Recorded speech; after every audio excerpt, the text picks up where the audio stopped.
hello to those who are watching. Today I'm going to be doing a live with Eva on sustainable packaging and all the challenges around it, including interactions with materials in the package, regulations. And here she is. How's it going today, guys? Hello, Hello. how's it going? I like this new technology. You know, we are in different countries, different side of the world, and we can still talk like that. I love it. I know Really it's amazing. 2021. It feels like I'm an old lady when I said that, but actually, you know, it's still amazing. Well, thank you so much for agreeing to do this with me. For those who don't know, this conversation was originally done in French. Yes. Although it's probably originally done with Marie and Annika, who just came in, suggested we do this in English so we can reach a wider audience, and she was very generous. I have her transcripts she wrote out your whole conversation. Yeah, I know she did. Yeah, yeah, she did. And so I have it on both sides of the screen right now. I right now have 3 screens in front of me so that hopefully we can capture it's going to be really hard. This is a really complicated topic. Hopefully we can brush the surface about how complicated the subject is of sustainable packaging.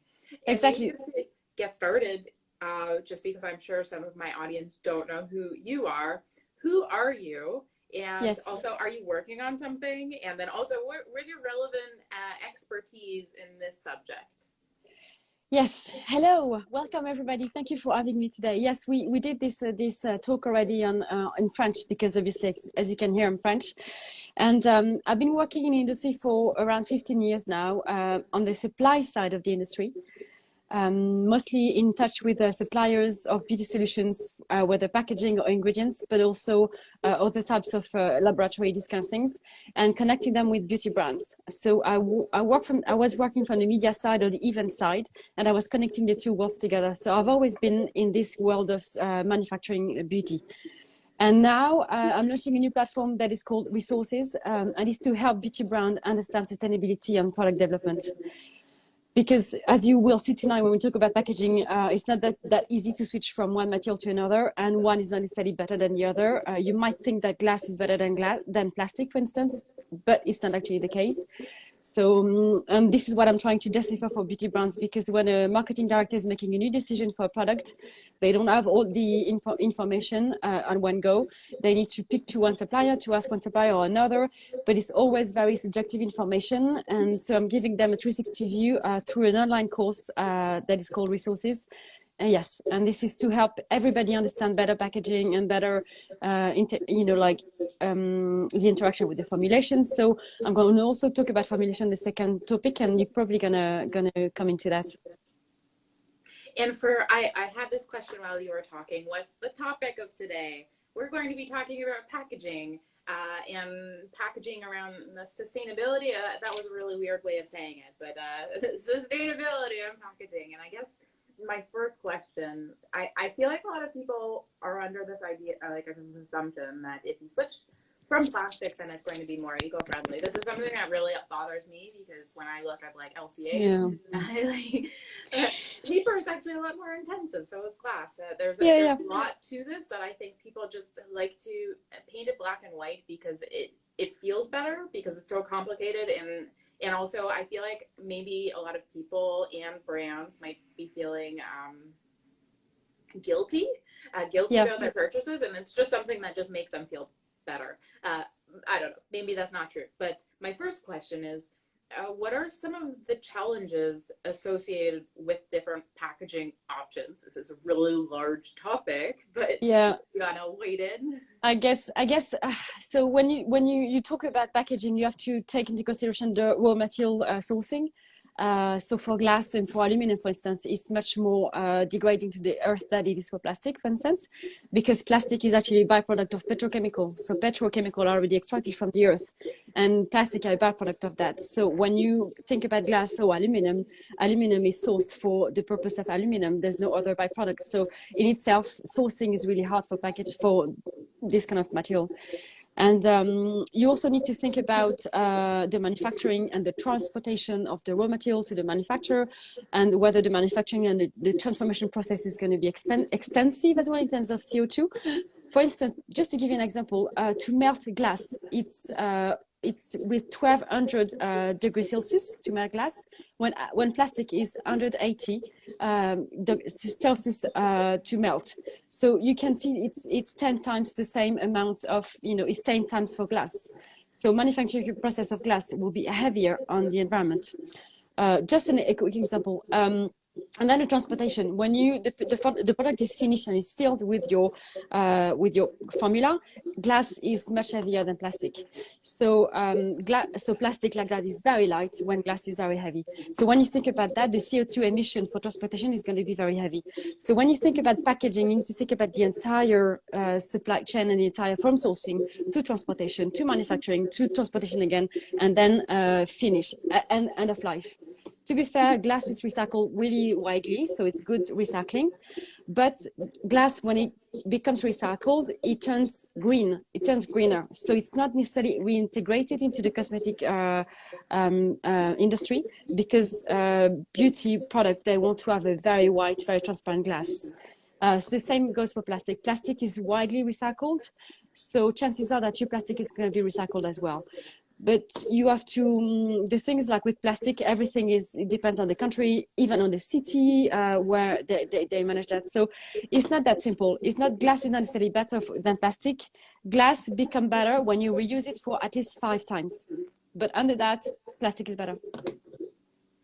Yeah, and maybe just to one thing that has been brought up from Laura Markley. She's come on the podcast quite a bit. She's a plastic researcher and very aware of the North American waste management system. And something that she brings up is the fact that, well, firstly, I think a lot of people are surprised in the United States, not every facility actually recycles glass. There are some, like in Canada, we have really good bottle return programs for beer, yeah, but it's not in cosmetics widely and not like accessible. There are return programs, but I mean, it's accessible to your local region. So the other issue, so if you have something that's like you have the waste management facility that will recycle glass, she brought this up that there's sometimes breakage that will make it harder to recycle the glass. And so instead of ending up being recycled, it's being put in like landfill cover. So there's an additional use, but it's still going to the landfill. And so then when I think about the resource cost to produce that and comparing that to plastic, yeah, it's a lot more complicated than that. And what about cardboard? This is a big trend in Beauty Unplugged. She asks, what is the trend that you see in terms of what materials brands are preferring versus what consumers recently? I see this gaining so much traction and so much noise about all the different brands. I'm sure you probably also saw that one brand, I forget what they were called, that had a plastic, like it was like a full container underneath their cardboard. Oh yes, I know. But anyways, what's going on with cardboard? Well, I mean, that was, to be fair, that was a great packaging. It's just that the way they promoted that was really bad. And this is the thing. So it's a Korean brand. I don't want to say the name because I don't want to defame them, because they did that. But the packaging was really good because it was like a PET bottle, but then it was covered by paper, and then all the decoration was on paper, and you can dismantle the paper, meaning that the entire decoration and everything was recyclable. But they advertised it and promoted it as paper bottle, which was misleading for the consumers. But to be fair, honestly, when you think about it, if you have a liquid formula into a paper bottle, how do you think it's going to be waterproof? It's kind of, to me, consumers need to think a bit further ahead as well. Like, why the brand need to explain everything? The brand was misleading with saying that it was paper bottle, but also the consumer didn't really think twice about the fact that when you have a liquid formula, obviously it's got to be waterproof. So anyway. But this was actually good packaging. It's a shame, but they need to change their the way they promote about that. And regarding glass and all of that, recycling, it's true that I'm doing a survey about recycling to add it to the course I'm creating. It's very difficult to get information. Basically, depending on the country, depending on the city, you have different ways of sorting and recycling. And to me, I think the first problem is the sorting. Because depending on the city, people are like the council and the town are going to collect specific parts of packaging and not others. And once this is collected, it is going to a sorting plant. And in this process, this is where as well it becomes tricky. Depending on the level of the facility, the investment they put into that, some packaging are going to be screened and sorted and put aside and then recycled later. Some packaging are just going to be discarded. And it's not simple because it's a lot of investment. And the problem until now, because recycling was considered like a dirty job, nobody wanted to do it, nobody wanted to invest in it. And so the supply chain of recycling product hasn't been really like strong and hasn't been developed because the investment were lacking. There's a few big conglomerates in Europe like Veolia, they develop technologies like that, but it's so political and so down to dirty jobs and down to one person sometimes that doesn't want to implement something that it's not very streamlined, and it depending on the phase. If I like you today, okay, I'm going to develop this technology, otherwise I won't. And so we're seeing now the influence of government changing the regulations to have more pressure on the producers and the manufacturers of PG product or on product in general, for them to be also responsible for the recycling. Because then if we do that, then we could impact the recycling. And also now what's going on, because consumers, one of the trends is like consumers are looking for recycled content. So in this bottle, you can imagine that you would have like 30%, 50%, 70% recycled content. This is a very big trend. But until now, because as I just explained, because the recycling facilities were not organized, we really struggled to get quality recycled content. Because in the beauty industry, we have to understand that this packaging needs to be food grade. It means that it's only need to be going through the food chain, and to be safe for the use of the consumer, it can only be sorted as in the food system. If it's extracted, if it's sorted out of the food system, if it's mixed with other types of material, it can't be considered as food grade, it can't be safe, so it can't be integrated back into the recycled content for beauty. So it's very tricky, very difficult. But because the brands are now buying this recycled content, there is value for the recyclers. So there is a value chain that is created. So now there is more money. So then they can create more investments into the value, into the sorting, and then in the recycling content. But because this takes time, only like about a year ago that people were actually starting to buy this product. So because it's taking like 5 to 10 years to develop a new technology. So we will see amazing technology within the next 5-10 years. But as of right now, we are in transition period where we are developing a lot of technology, trying out different stuff, and it's going to take some time. And because we need to change the entire supply chain, is going to take a lot of time. So we need to be patient. We need to be, to accept failures, because some things are going to fail. But that's why we are here to educate consumers about that, to tell them that, this is not perfect today, but we are working on it. And I wish that brand would do that as well.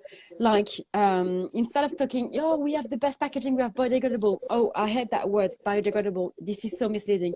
I wish I would say, look, we want to do this. We would like to do that, but we can't do this today. We hope by 2025 we'll be able to do that, but today this is the best solution that we're finding in the market. I wish people will have more that kind of, promotion. Yeah, exactly. Or being more realistic about what they're actually doing, instead of, it's like also that like zero waste claim. Oh yes, zero waste and biodegradable. I want to talk about that because this is really like doing my head in.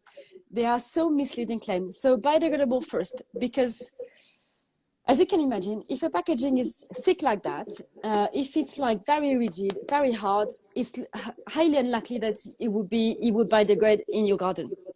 Very highly unlikely, because it's been transformed, it's been changed, it's been, chemically changed. So and also because the content of this packaging is going to be moist. either, you know, formula or whatever, but it's going to be moist. So then, because the formula needs to be kept into this packaging, you can't have a packaging that degrades in itself with the formula. So you have to make sure that it's stiff enough or like strong enough to protect the formula. So to me, it's a no-brainer that this is not biodegradable in your garden. So the biodegradable claim in general in the beauty industry means that it's industrially compostable. So, and the industrial composter, you have few of them in the world. Most of them, in my understanding, are in Northern Europe. I don't think there is any in France. In Southern Europe, I don't think there is many. Most of them are found in Sweden, in Finland, for instance. I don't know about North America. I don't know about Canada, whether you have them, but they are not very developed yet. But it's starting to grow. People are developing this technology.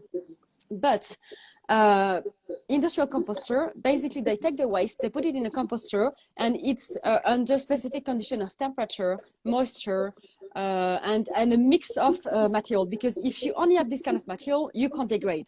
But if you have a mix of like soil, vegetable, a mix of material, then this can degrade all together, because they would create, you know, anaerobic condition that they would degrade together. But this, if you have a biodegradable packaging, it would take 12 weeks minimum to biodegrade into an industrial composter. But usually the cycle for an industrial composter is only 21 days. So meaning that your packaging will be discarded anyway, because at the end of the 21 days, when it will be sorted out of the industrial composter, then the packaging will be taken into consideration. It will either be discarded and put in landfills or reintegrated again into the industrial composter system. But it's not that simple. And also, as a consumer, you don't know whether this is industrial compostable. You know, you put it in your garbage, normal garbage, but if you put it in your recycling content, it will degrade the plastic stream, because it's not the same molecular system, it's not the same plastic. So if it's integrated into the plastic stream, it will degrade the stream. Same likewise, if the plastic stream is integrated into the biodegradable, it will degrade the stream. So it's really difficult, because how do you know as a consumer where to put your rubbish and whether this rubbish is going to be collected? So this is one thing. And the zero waste, nothing is zero waste. Nothing ever is zero waste. As long as you produce, you manufacture, you consume, you create waste. So I hope this claim is going to be banned. To be fair, in France, the biodegradable claim, there's a new law that by 2040, that the biodegradable claim will be completely banned in every industry. And I'm hoping that the zero waste is going to be banned as well. But I don't know. What do you think about zero waste? Oh yeah, like it's just like not possible. I did a post the other day just highlighting myself as a formulator, the packaging that I get, that it's like somebody was like blaming me, like, you should do better, you shouldn't order 5-gram samples. I don't order that. That's just what ingredient suppliers sometimes send me, and yeah, like sometimes I don't have a choice if that's in a brief, and unfortunately that like I'm one cog in a product life cycle. So like imagine what other waste is there. So while you may have limited, or maybe even you've eliminated your packaging, how much waste was produced to develop this product, and that's only like the to get to the gate, to get to the consumer. So what other waste is created there? So I completely with you. I think that the claim should be banned, and I feel like it'll probably start in the EU, because you guys lead the way with those kinds of things. We're working hard on this. I'm interested to hear, and like I might be missing some questions. Sorry if I've missed something, but no, it's okay. With some of the new formulations, like clean formulations, are they really compatible with some of these new packaging that are kind of green? What are some of the challenges with the formulations for the packages? Well, I mean, the greener the formula, the more packaging you need, basically. So this is what's complicated. So I'm gonna give you an example, because if you have green formula, if you have essential oils, for instance, or like natural product, they tend to interact a bit more with the packaging, with the plastic, for instance. So that's why we tend to use glass for them. But as we said earlier, glass is heavier to transport, glass is heavier to produce, so it's a bit tricky. Yes, but for the new formulation, they need to be tested, and it's the same for the new materials. There's a lot of bio-based material here and there. and the bio-based material, there are two different types of bio-based material. You have the one that are PET-like or PP-like material. They mimic the same way as the plastic. So these ones, when they are bio-based, and because they mimic the PET or the PE and they're the same molecular structure, they can be recycled into this stream, and then they can be used the same way that the PP or the PET plastic would be used. So the compatibility with the formula will be the same. For the other bio-based, like the PLA, I don't know the acronym, what does it mean? But sorry, yeah, for other bio-based, because they have different molecular composition or they have different interaction, they need to be tested. And most of the time, they don't work with cosmetics. Because with the cosmetics, there's a lot of ingredients, a lot of interaction within the ingredients themselves. So it's very tricky. And most of the time, we go back to regular plastic that we know already, because with the new material, for instance, there's been like testing in Europe about oyster shell made into packaging. But it can't be used as today with cosmetic formulation, as far as I know, because the compatibility wasn't working either to manufacture the packaging itself, because the mold, it wasn't molding properly, or it was degrading the formula. So there's no black and white answer on there. I know we're working on this, but again, because cosmetic formula are moist and they have different ingredients, different interaction between themselves, they can degrade the plastic as well. So it's not that simple. Now, when we're thinking about these like container interactions, how is this regulated? How is packaging regulated? And I know you guys in France may be ahead of the curve compared to us in North America, but what's going on there? Yeah, it's not actually currently regulated, because the regulation says that you need to test your product for consumer safety. So basically, you will do like a compatibility test with the packaging, and to make sure that the product, doesn't degrade or doesn't leak from the product, these kind of things. But otherwise, the interaction, because there's so many tests to be made, there's no proper regulation on that. But there's a think tank that is working on that in France. It's called EPOPAC or something like that, and it's a group of manufacturers of packaging and of laboratory, and they're working together to work on the new material and the compatibility with the content and the formula. Because the regulator NSM in France, they are asking for packaging companies and for cosmetic companies to give them more information on the interaction of the packaging and the formula. I know they are working on it right now, but it's, as far as I know, it's not regulated yet. You just have to have a test to make sure that the product is safe for use and safe for the consumer. Cosmetopac, yes, thank you, Mary. This is the name of the group, Cosmetopac, because we talked about this earlier. Yeah, they're working on it. Yeah, but I'm not a packaging technologist, so I don't really know in details, the impact. But I know that the molecular structure of the packaging and the formula can interact together.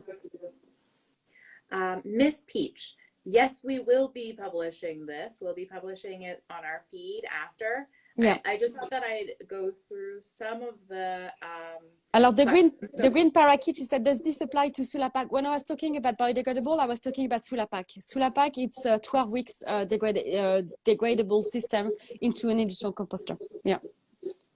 And then from Beauty Unplugged, I thought this was an interesting question. I know it's complicated. Clearly, it's really complicated. It's a lot more complicated than just, let's avoid plastic. Let's stop saying that. Now you know that's like not quite right. But what direction should we go as an industry, and then also as consumers? Do consumers really have much of an impact here? Yes, they do. Buying less, or yes, they do. But I mean, one of the things I do, like when I don't know, I shouldn't say that maybe, but when I order something online, I always remove the samples. I don't ask for the samples because the samples are not necessarily recyclable. So I don't want samples. I try to avoid samples. And I'm going to give you an example here. This is a big packaging here. So you've got this packaging here. You've got this tube in there. And here, there's an insert, there's a paper, and then there's another insert here in the packaging. So this is one of the products you can avoid because there's too much packaging. To be fair, the brands are working to remove that part of the packaging and to remove all of this excess packaging and to have as minimal packaging as there is. But there's a brand here, this brand, they never have any outer packaging. They only have this, them Galine, and I love them. Anyway, they don't have outer packaging, but this is one of the things you can avoid as a consumer. try to use brands where they use less packaging and less outer packaging.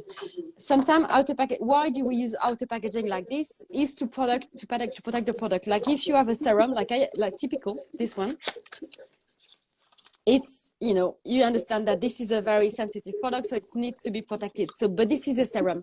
So what you can do is like minimize the product you use. And instead of having like, I don't know, 3 to 5 products just in your bathroom, like whenever I go to friend's bathroom, I see in the shower, you know, they have like, I don't know, 10 bottles. You need just one shampoo, maybe one conditioner and one shower gel, you know, that kind of thing. And, you know, you don't need to have 25 bottles of, you know, things. Just try to just finish a product. And then, you know, once you finish, you buy a new one, but don't buy 10 extra. I don't know. Also, what I find, if you can use soap, dry soap instead of like a liquid soap, this kind of things, because soap, you know, like it's better for the environment because usually it's in a cardboard packaging, this kind of things. Yes, and brands are working to really reduce the packaging into the way they do anyway. So they will be working on this. Look, this one. This is not a very fancy packaging. This is Davines. I don't know if you see that brand, and they don't have a very sexy packaging, but this is a very good packaging because this is PET. This is widely recycled, and this is recycled usually in the food process.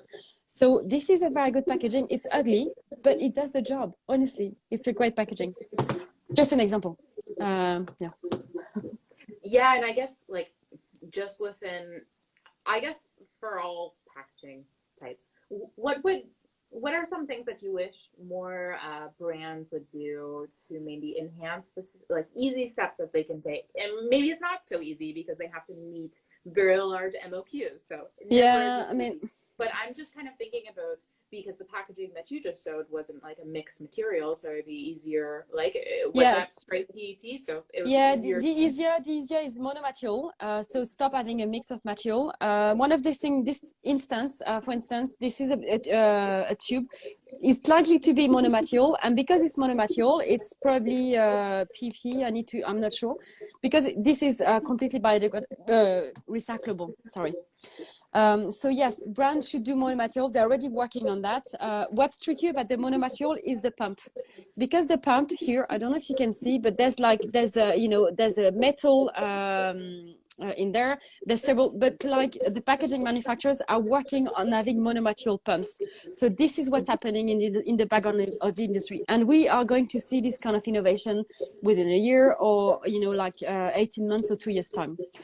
This is what the brand are doing, and also the refillable system. Brands are working on it, and I think it's a very interesting system. The problem with refillable, it's an entire shift of consumer behavior, and also of supply chain.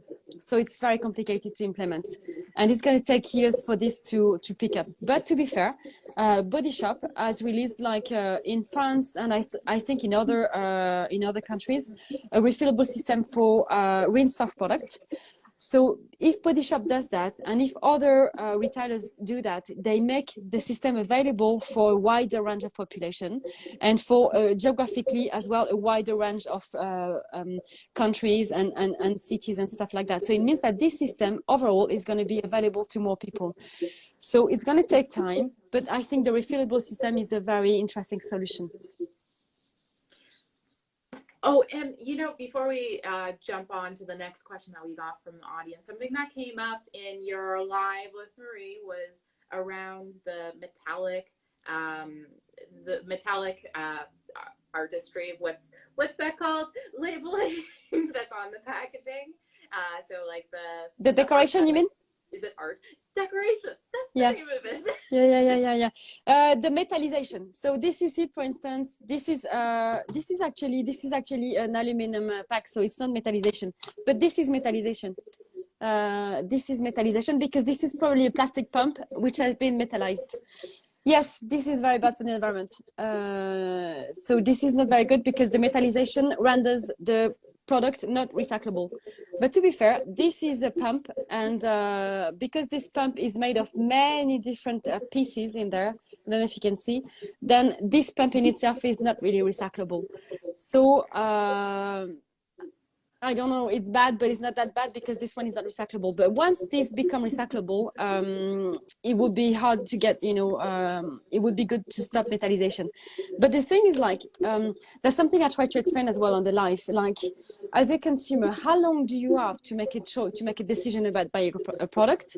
What are the criteria taken into consideration? And as a brand, how much space do you have to promote and to explain your product? Because as a brand, they use that because this is a way to attract the consumer, to attract the eye, and to make it. And it's about beauty, it's about indulgence and about pleasure. And so you have a limited time and space to make a decision, and it's the same for brand. That's why they do shortcut. That's why they talk about biodegradable. That's why they talk about zero waste, and this kind of things. So I'm not trying to explain to excuse brand or whatever, but I'm saying that this is not that easy. And I know we always say marketing is really bad, etc. But marketing has got a limited space and time to do all of that. So that's why they take shortcuts. But I know that metallization is being worked to be cleaner now. For instance, to use ink that are from water, these kind of things. But because metallization uses pigments, I'm not sure yet how clean it can be, but they're working on a cleaner system for metallization. And also, I was wondering what you thought about, I see a lot of marketing around, it doesn't really make sense to me, but like tin packaging. Yes. And they're saying that it's better, but then also I see it with tubes. Yep. That seems like it wouldn't be really recyclable, and then that seems like it's really resource intensive to produce it, especially if it's not recyclable. But maybe I'm missing something. What do you think? I don't know about tin, because tin in general is really well recycled in the food process. But I don't know the system. I don't know the sourcing about tin. I haven't really studied that because tin is a very new product that is coming into makeup palette, this kind of thing, for instance. But it's very new. I don't know about the resource, and the spend, the cost to the planet. But like for this mascara, this is probably aluminum. And I know this is resourceful and this is not necessarily recyclable as of yet. But for tin, because there's already the food system that is already working really well, it's highly likely that it will be recycled. It depends of the size. It depends of the size of the packaging. If it's small packaging and run like that, it won't be recycled as of yet. It might be like in 2 years time, but not today. But if it's a flat palette, and if you can remove the color into the palette and then the color won't degrade the recycling system, then it's clean. This is the thing, if you create a monomaterial and the separable pieces, then this is when your product is better, your packaging is better because it's recyclable. For a tube, it seems like it'd be really hard to clean the inside.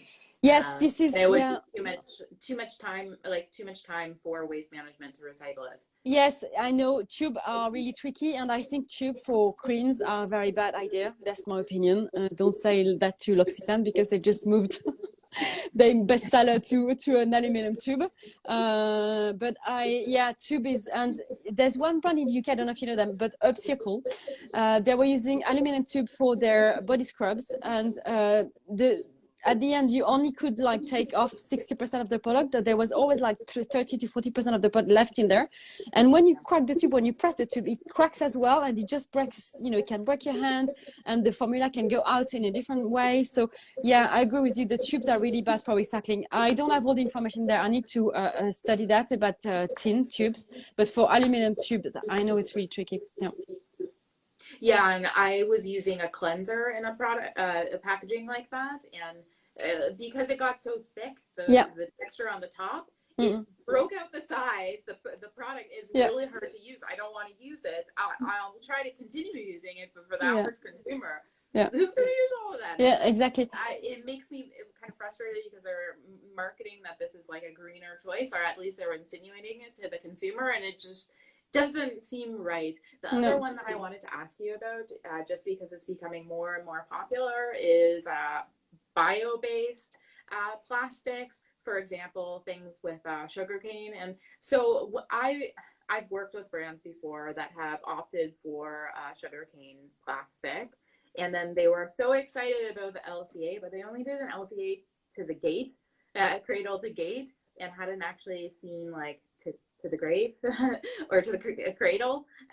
So the carbon footprint was much lower. But as far as I understand, at least in my region, which has a really good waste management system. Recycling actually started in Waterloo, where I live. So it's quite advanced, and I don't think that we can recycle it. But I don't know. Maybe it's different. It depends. Again, if the bio-based is made into like a PP or PT, it's recycled into the PT or PP stream or HDPE, for instance. But if it's like a different, if it's a bio-based but made into a different material than like PLA, it won't be recycled. I don't know. It's not really transparent about the cost of bio-based material, because we don't know whether for the sugarcane, for instance, which is mostly sourced in Brazil, there's one big manufacturer, but we supply the entire world for that. But we don't know whether this is a byproduct or waste product from the agriculture, or if they have field dedicated to that. My understanding is that they are field dedicated to that, but they also take byproduct of the agriculture. When they don't use part of the sugarcane, the leftovers are used for bio-based plastic. But the thing is, like, people say like it's not using petrochemical or whatever, but it's still using tractors, and in tractors you have petrol, so it's kind of using petrochemical, and the landfill that is used. So there's also some controversy about the fact that it uses landfill that should be used for food instead of like petrochemical, instead of plastic, sorry, or bio-based. So to be fair, I don't have the entire LCA information about that. I need to contact the supplier, but they're not very transparent yet because it's quite a tricky subject. And as you know, people don't want to tell their trade secrets. But yes, and you have to understand that, it takes a lot of sugarcane to make one plastic. So I don't know. Yeah, I guess this is a similar conversation around ingredients. Although I don't know whether plastic is produced via byproducts of petroleum sourcing in the way that cosmetic ingredients are. For example, with cosmetic ingredients, there's no sourcing for cosmetic ingredients. We're just using ingredients that would, like, they're just there. And so we're so heavily reliant on petroleum as an industry or as a society, and until we stop sourcing petroleum, then should we use it, or should we migrate to crops? And there's just a lot of challenges. No, it's true. Yeah, it's true, because some like the silicons are a byproduct of the petrochemical, right? So using them is not necessarily creating them, but because they're byproduct that here anyway. So that's one of the things. No. We had a question from Claire Story. I'm sorry if I said your business name wrong, but they asked, can you explain more about how Terracycle recycles differently than mainstream municipal facilities? Well, we don't know about, I mean, what they do, they collect things that are not recycled yet. They do the collection where things are not being collected or recycled yet. The thing is, like, so Terracycle will be the middleman. So you have recycling facilities that are managed by the country, by the city, or by the town, whatever. And then you have the recycler who pick up the PET, the PP, the used, and then break it down and then recycle into new material. For Terracycle, they're in between. They collect everything that's not recycled yet. So they will collect these kind of things. For instance, they collect all the caps. But the thing is, like, what they do with the product they collect, for when it comes to plastic, they do gardening furniture, for instance. They do garden bench, which are green and or dark. So they transform it into like garden trays as well, or like industrial trays that are black or green or brown or dark colors. But there are some things that are not recyclable today. Like they collect toothbrush, I don't know how do they collect that. I don't know. I need to talk to Tom Skazi, the CEO, to understand that, because I'm not sure they recycle everything today. But what's for sure, they have the facility to store everything. And I know there's a lot of work, a lot of innovation going into chemical recycling right now. And maybe, I don't know if they have an agreement yet with the chemical recyclers, but that could be one of the ways. So if they store things that are not recycled today, tomorrow, in 1 year, 2 years, 3 years time, there will be a technology to develop that. So because we're in a transitory period right now, there's a lot of technology that is not yet available, but people are developing them and working on them. To touch on chemical recycling, for instance, that's a very interesting system. So the petrochemical industries, because they're going to run out of petrol one day, what they're doing right now, they are working on developing on technologies to chemically recycle plastic. It means that any type of plastic that they mix together, it can be carpet, it can be polyester, it can be anything, any shape of plastic, because most of, like 60%, that 60% of PET in the world goes to the fashion industry, actually. To make, fibers and these kind of things. But anyway, so these chemical recyclers, they can collect any type of plastic, any shape, any form of plastic, and put it in a chemical recycling. And this work with solvent and a chemical mix. And then at the end, you will have a virgin plastic. It will be transparent, white, as a normal plastic. But it will be coming from a source, an unused, like a used and a waste. So this is what's interesting. And again, it's not a super clean industry because you use chemicals and solvents, but the way they do it in a circle as well. They clean the solvent and the chemicals, they reintegrate them into the system as well. So it's like a loop system. At the end, they have to waste some because, you can't use everything, reuse everything all the time. But that's one of the ways that we are innovating right now. So we're going to see, when you saw RAN last year, they launched something with ocean plastic. It was a chemical recycling plastic. Mm. We had another question from Kara Koisa. Yeah, I see the name, yeah. And the question was, do you know how they make, do you know how they do or what they do to make sure the refills don't make the cosmetic safety poor because of the possibility for microorganism proliferation? This is challenging. Okay. You think? So no, it's an interesting question, and this is the tricky part of the industry regarding refillables. So for rinse-off product, it's really easy because rinse-off are shower gel, shampoo, so it's easier because it's less. It doesn't stay on the skin, and it's full of cleanser. So it in itself, the formula is easier, it's less sensitive. So usually what I do with a refillable system, you will bring back your bottle, you will leave it there, and then take a new bottle, and this bottle will be cleaned and safe for reuse and for refillable system. For the skincare, when it comes to skincare, because it's the product that you leave on your skin and the formula is often more sensitive, there is a regulation in Europe, and I don't know if it's the same in Canada, but you have to have a batch number and the date, when you use that, when you display that product. What's happening in Europe, we have a few machines that are working on an airtight system. So basically, again, you will bring back your packaging and take a new one in the shop, and then you will fill this one. And there's two brands that are doing that in France. There's one also doing that in the UK. And basically, you will push your bottle into the machine, and this will be completely airtight. You will push it, it will protect from the air, and then the formula will come down. And then you can add your cap on the top. But this is the way they do it. But because for skincare it's very sensitive and it requires like a traceability as well. And so when you use that product, then you will have a batch number, and then you can put that on your product. So if they need to recall the product, then they know this is your batch number, and they have digitally they have saved everything. So this is how it works, and it's really safe. Yeah, it's quite safe now. There was an interesting question, and maybe I'm going to rephrase it because I don't really want to give product recommendations here. The question was around sharing some beauty brands that have sustainable packaging.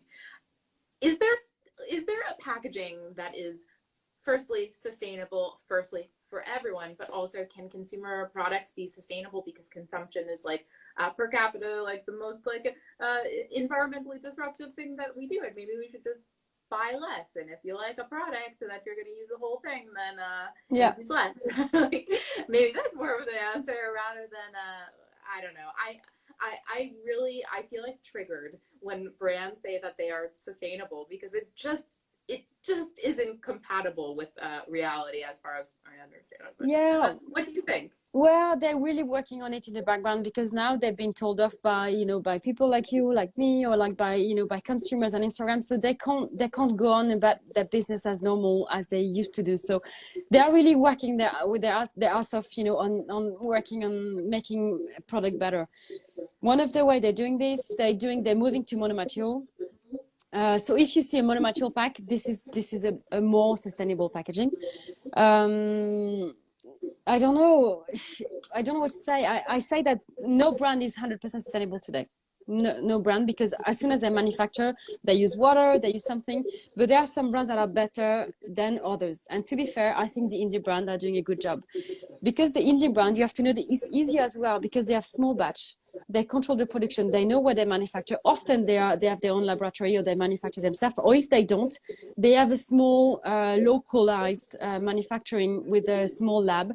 So they know where their products are coming from. For big brands, because they produce in very big quantities, it's very hard for them to be sustainable in the same way, because they have less control in the entire supply chain. But to be fair, like Nivea, they've just released a new packaging that is a renewable PP, they said. So it's a PP based from chemical recycling. They use a byproduct of an industry to use that packaging. And I think this is an advance. This is a good, because the packaging in itself is a PP, so it means that it will be recycled in the end. It will be existing in the stream. But to me, the worst thing a brand can do is using a product that is not recyclable, using several material, using a bad decoration, using many pumps. Like if you can avoid product with pumps, that's better, because pumps are today, there are too many materials in there to make them recyclable. So, and I just saw a question about what does sustainability mean to you? Sustainability is about looking at the full picture. It's looking at, what the brand says about themselves. Are they true to themselves? Are they really honest with you? And how do they treat their employees? Do they pay their employee fair? Is there diversity in their companies? Do you see in the ads, like a diversity and these kind of things? Like today, I was watching like TV, and there were like 4 ads for cosmetics, and there was only one where there was a Black woman. And I'm like, I don't mind if you use Black women and Asian and people because we've seen many whites so far. So I don't care if I don't see any more white in beauty products, because we've been there for many years now. So it's time to leave our space. So you have to see the full picture. And sustainability is not just like, I'm sustainable. It's like, do you do your job? Do you actually show what you do? Do you have proof of, your sourcing and the treatment of your employees? Is your CEO paid 100 times more than your employees? Is there diversity? How do you treat your consumer? Are they equal to you, or are they beneath you? You have to look at the full picture. To me, this is what sustainability. And I would say that sustainability to me is, if you create something, make sure that this thing can be reintegrated into a circle and can be regenerated. You can't just create something, meaning that the waste is not my problem. To me, it's about having a circular vision about beauty. And today, until very recently, nobody was really creating product and thinking about the waste cycle. Now, people are really aware of this waste cycle, and beauty is taking on this and is working on that. Yeah. Yeah, and I would just maybe suggest some further readings. If you're looking to learn more, you can get very academic. There are scientific ways to define sustainability. Yeah. The natural step theory of sustainability is one that I highly recommend checking out. Or just the Brundtland Commission, where we have 3 pillars of sustainability: the social, economic, and environmental. Yeah.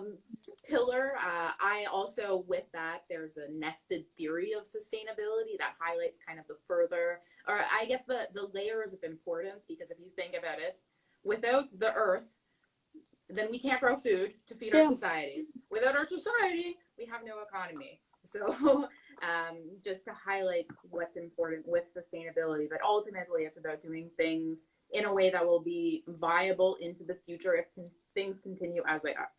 Yeah, exactly. Like if you regenerate, they will be here, and they won't create waste for the next generation, but they will create regeneration. So yeah, exactly. I agree. And I suppose that's why I say the term sustainable is not compatible with consumer products. It's just not. When you think about it, with the impact that consumerism has, ultimately we need to buy less.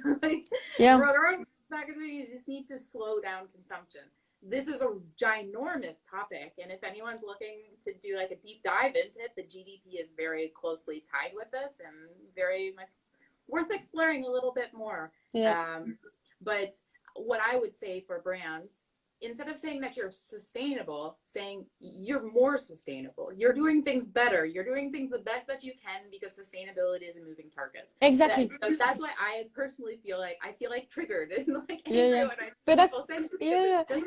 But that's why I'm saying that the brand should be more open and say, you know, we're not here yet.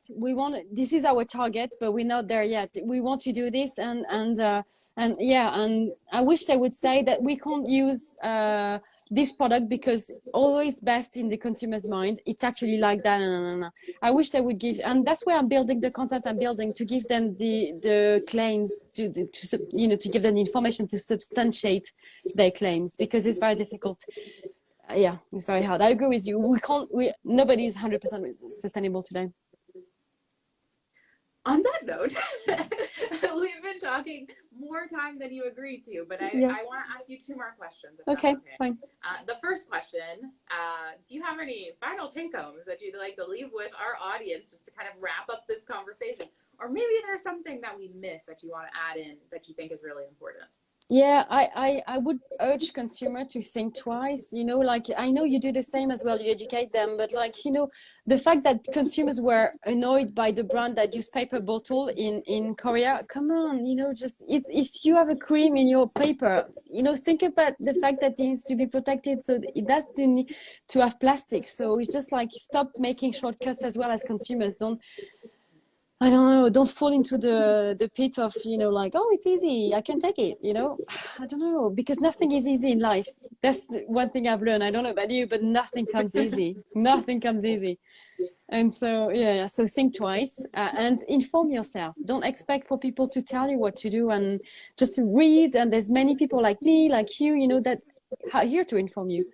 And also be patient, because what I'm learning as well, like, allow brand to fail, because there are going to be some failures, because sustainability is a very tricky issue. It's very difficult to know. There are some brands that have moved to aluminum, that are back to plastic, and this kind of things. So just allow brands to fail, because we see a lot of bashing. Like, there are some accounts on Instagram that are bashing some brands whenever they do something wrong, but there's never something like they did it right. You know, they were like Dove, this brand Dove. They're not perfect on everything, but they are very good on diversity. They do a great job on showing like body diversity as well. And I wish we would say, you know, we would show that as good examples as well, because it's easy to bash someone, say this is wrong, but I think we should also praise when something is done right. I don't know if you agree with that, but yeah, I think agree. Yeah. Apotheca Skincare made a very good point when I featured them on the panel, because I wanted to feature. I had an Indie Beauty Roundtable a few months ago. It published relatively recently. I forget the date, but it was featuring indie brands, and I really liked their approach. Yeah. And so her comment was that she hadn't seen someone do a panel like that, trying to highlight. For me, it's like not denigrating the marketplace with your marketing. I wanted to highlight brands that I found were ethically communicating about their product. Exactly. And stop being, you know, like one against the other, because we are working together here. It's not like you are the bad guy, I'm the good one. No one is the, you know, we're all learning. And then the final question is, you said that you were going to have a course, a webinar. Is that out? Or when's it coming out? Tell us more. It's out now, so people can sign up. This is directed to beauty brands. This is not for the consumers, because this is very like hands-on into supplying and into product development. But this is targeted to marketing directors of beauty brands to help them understand the tricky questions about sustainable packaging.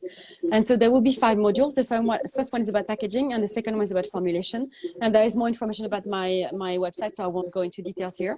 But basically, it's like about 8 hours content that they can go through. I've interviewed experts. I've done some research and some research with like suppliers of specific ingredients or specific material, for instance. And I've done the research through the network I've built over the 15 years. Because I know someone, I can just give them a call. Can I know about this? So that's what I'm building. Because I want to give them the information for them to be able to make smarter choices. I'm not telling you this is bad, this is good. I'm just telling you this is what's happening in the world right now. This is the level of innovation we have in the beauty industry.